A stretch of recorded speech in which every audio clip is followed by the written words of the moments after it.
আন্দোলন বাংলাদেশ ঢাকা মহানগর পশ্চিম কর্তৃক আয়োজিত আজকের এই নগর সম্মেলনে উপস্থিত সকলকে ইসলামী ছাত্র আন্দোলন বাংলাদেশ সরকারি বাংলা কলেজ শাখার পক্ষ থেকে সংগ্রামী শুভেচ্ছা ও জানাচ্ছি। প্রথমেই স্মরণ করছি জুলাই গণ অভ্যুত্থানের সেই সকল শহীদদের যাদের আত্মপ্রাণের মাধ্যমে আমরা এই নতুন আরেক বাংলাদেশ পেয়েছি, এবং সাথে আরও স্মরণ করছি সরকারি বাংলা কলেজের দুইজন সহযোদ্ধা শহীদ ভাই শহীদ সাগর এবং শহীদ রাব্বিকে, যাদের এই আত্মপ্রাণের মাধ্যমে আমরা নতুন বাংলাদেশে দাঁড়িয়ে কথা বলতে পারছি।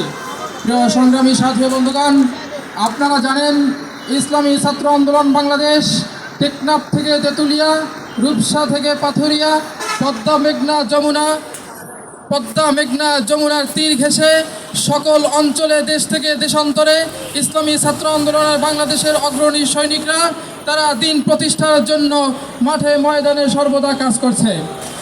তারই ধারাবাহিকতায় ইসলামী ছাত্র আন্দোলন বাংলাদেশ ঢাকা মহানগর পশ্চিমের তৃণমূল নেতাকর্মীরা, থানা নেতাকর্মীরা, নগর নেতাকর্মীরা এই ব্যস্তময় শহরের সকল অঞ্চল, সকল শাখা প্রশাখা, শহরের আনাচে কানাচে সকল জায়গায় চুষে বেড়াচ্ছে এবং দিনের দাওয়াত দিয়ে যাচ্ছে দিন প্রতিষ্ঠা করার জন্য। প্রিয় সংগ্রামী সাথী বন্ধুগণ, আপনারা জানেন ইসলামী ছাত্র আন্দোলন বাংলাদেশ মনে করে মুক্তির একমাত্রই পথ ইসলামী হুকুমত। আমরা ইসলামী হুকুমত প্রতিষ্ঠা করার জন্য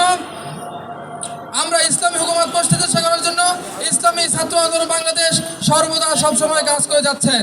আপনারা জেনে থাকবেন জুলাই গণ অভ্যুত্থানে আমরা এক কেন্দ্রিক সরকারকে আমরা এই দেশ থেকে বিতাড়িত করতে পেরেছি, এবং আমরা দেখেছি, আমরা মনে করছিলাম যে এই দেশে আর চাঁদাবাজি থাকবে না, এই দেশে আর লুটতরাজ থাকবে না, এই দেশে কিছুই থাকবে না, এই দেশে কোনো অন্যায় থাকবে না। কিন্তু দেখতে পাচ্ছি এক দল তারা আবার সেই আগের মতোই শুরু করছে, এবং দেখছি কি বর্তমান বাংলাদেশে বৈষম্য দূর করার জন্য যেই আন্দোলন হয়েছিল সেই বৈষম্য নাই।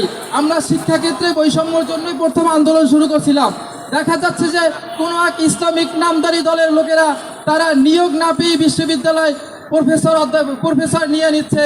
তারা এই বৈষম্য তো আগে যেটা ছিল সেটাই এখন রয়েছে, মানে ক্ষমতার জোরে এখন তারা প্রভাষক পর্যন্ত তারা নিয়ে নিচ্ছে বিভিন্ন ইউনিভার্সিটিতে।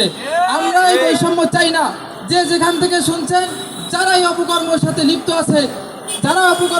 লিপ্ত আছে এবং লিপ্ত থাকবে, তাদের বিরুদ্ধে কঠোর দমন করতে হবে ইনশাআল্লাহ। আমার তৌফিক ইল্লা বিল্লাহ।